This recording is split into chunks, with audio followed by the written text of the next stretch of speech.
Olá, voltamos com o segundo bloco do programa A Cidade. Eu sou o Denis Vassalo, recebendo hoje o professor, escritor, empresário e teólogo Ricardo Lengruber aqui em nossos estúdios. Ricardo, primeiro bloco a gente falou esse cenário horroroso da política nacional. Infelizmente, né, Denis? Infelizmente. Agora, não saindo, ainda falando sobre isso, se a gente estava falando aqui da situação do Temer, a situação da política, quando veio em 2008 aí, Dilma Rousseff, PT... E a gente comentou de Ciro Gomes, e ele também deu uma declaração, calma, que está alinhada com o que você falou. Calma que ainda vai piorar. Na saída de Michel Temer, quem assume, Rodrigo Maia. Já claramente pactuado com N acordos que a gente sabe dos quais a oposição vem reclamando e a população vem questionando muito. A reforma trabalhista já passou, sancionou, já está aprovado. Agora, a questão da reforma, por exemplo, na educação, o ensino médio, mudar um pouco de assunto, direcionar a educação. Como que você analisa? Eles estão fazendo campanha em televisão, dizendo que agora simplificou, porque agora vai direcionar mais para o que o aluno quer. Você, como dono de escola, empresário, professor, como é que você enxerga isso? Já que quando a gente terminou o primeiro bloco, você falou que quanto menos as pessoas souberem de política, melhor para quem está lá. Quem tem esse tipo de política maléfica. Então isso chega a ser bom para eles e eu disse que eu ouço isso já há muitos anos, né? Você com certeza também já ouviu muita gente falar isso. Como é que você visualiza essa situação? Você acha que nós estamos no caminho de uma educação operária com essa situação de tudo se tornar profissionalizante? Na verdade, Denis, você me permita voltar só um pontinho antes da gente chegar na questão das reformas que estão sendo propostas para a educação, para dizer o seguinte. Existe, obviamente, uma economia global que tem interesses muito importantes, né, em todos os cantos do planeta. E o Brasil, com 205 milhões de habitantes, com uma economia razoavelmente grande, entre as 10, 15 maiores economias do mundo, certamente ele é olhado com bastante atenção. Então há determinados interesses de natureza internacional, e aqui não tem nenhuma teoria da conspiração. Estou falando do setor de petróleo, do setor de energia, do setor de automobilismo, de indústria automotivo, melhor dizendo. Estou falando do setor de educação, inclusive, que hoje experimenta um boom de grandes grupos, corporações que trabalham na área de educação como negócio, com capital aberto nas bolsas de valores, etc, etc.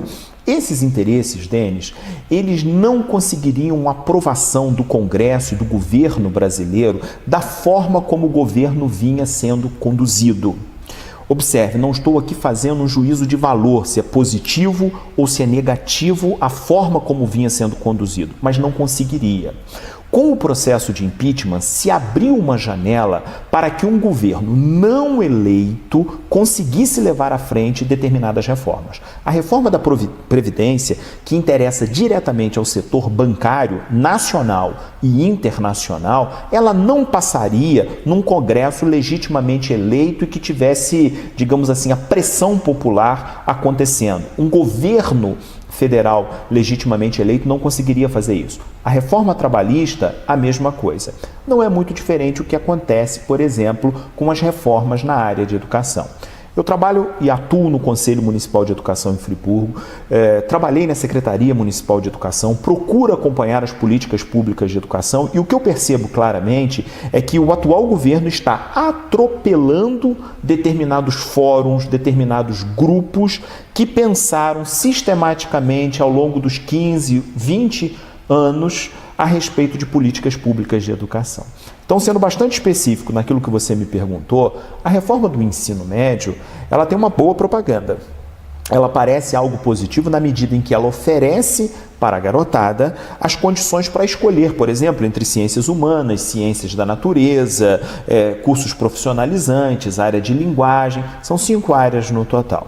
A pergunta que eu faço, e faço para o telespectador, faço para os jovens que estão na escola, e os jovens que não estão na escola, é a seguinte: Uma pessoa com 15, 16 anos, ela tem condições, eu não estou me referindo a condições intelectuais, condições cognitivas, de inteligência, de fazer escolhas, mas será que ela já tem o repertório necessário na sua caminhada para ela conseguir discernir, definir aquilo que vai segui-la durante toda a sua caminhada de vida?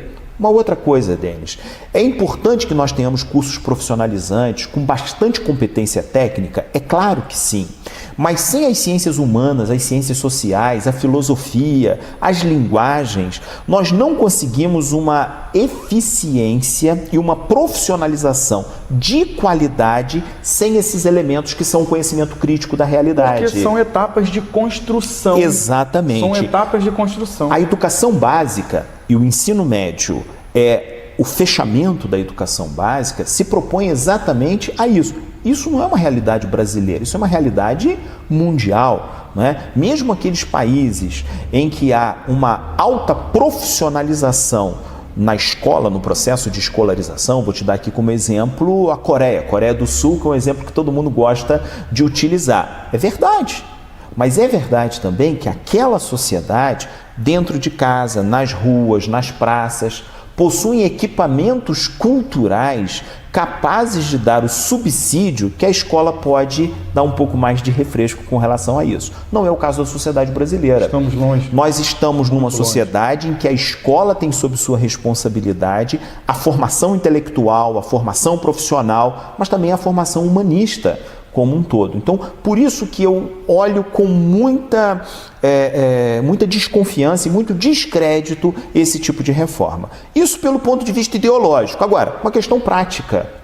Ano passado nós tivemos a votação de uma PEC, não é? Uma emenda à Constituição, que alterou o orçamento do governo federal, limitando os gastos públicos, inclusive na área de educação, que fará com que nos próximos 15, 20 anos, o investimento real, efetivo em educação tenderá a diminuir. Se hoje, com 2.400 horas no ensino médio, nós não conseguimos ter um ensino médio de qualidade na escola pública brasileira, como é que com 4.200 horas propostas, praticamente o dobro, nós vamos conseguir nos próximos anos melhorar a performance desse ensino médio? Outra coisa, a garotada que chega no ensino médio, às vezes com um pouco mais de atraso na sua idade, já está trabalhando. Esse menino não pode estudar durante 7, 8 horas por dia, porque ele precisa trabalhar e ele precisa ajudar a sua família. É o ideal? Não é o ideal, mas é isso que acontece.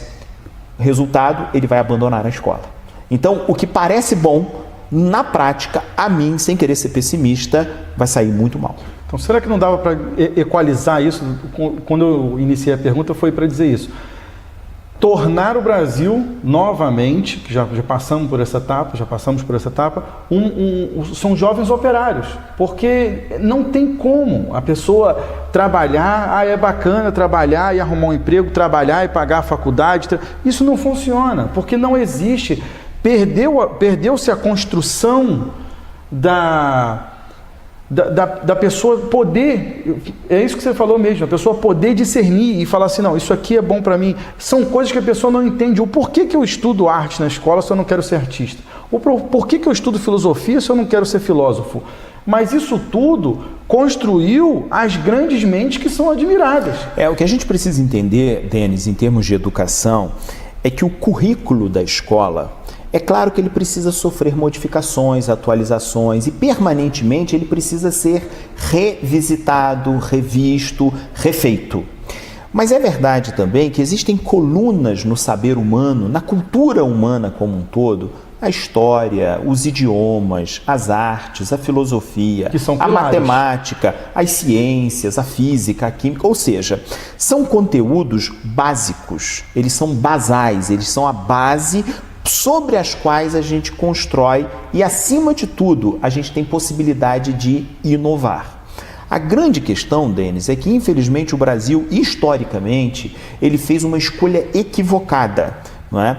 Ele segregou a sua população e a população mais privilegiada do ponto de vista econômico, a escola é melhor. E a população menos beneficiada economicamente, a escola é pior. Com isso, o abismo entre pobres e ricos no país tende cada vez mais a aumentar. Se a gente acredita na educação como uma forma de superação de obstáculos, superação de dificuldades de uma sociedade, a gente precisa pegar a massa dessa população e não simplesmente profissionalizar para colocar na frente de um computador trabalhando nos próximos 40 anos, 49 anos com a reforma da Previdência. A gente precisa entender que esse indivíduo precisa, além de saber trabalhar com aquela máquina, inventar coisas novas, criar aquilo que ainda não existe, que eu não sei nem para que lado está. Né? Com tecnologia, com inovação, as coisas mudam de uma forma tão acelerada que é importante a escola dar conta disso. E da forma como a coisa está organizada, infelizmente, isso não vai acontecer. A gente estamos falando aqui, nos referindo à reforma no cenário nacional. Você falou que participa aqui do Conselho de Educação em Nova Friburgo, e aqui nós tivemos muitas greves na época do governo de Rogério Cabral, tivemos passeata no Alberto Browne, reivindicação, e agora a gente tem aí o Sindicato dos Funcionários Públicos do município dizendo que estão em estado de greve. Houve uma conversa entre o CEP e a Prefeitura Municipal, se eu não me engano, há 15 dias atrás, alguma coisa assim, uma reunião no gabinete, e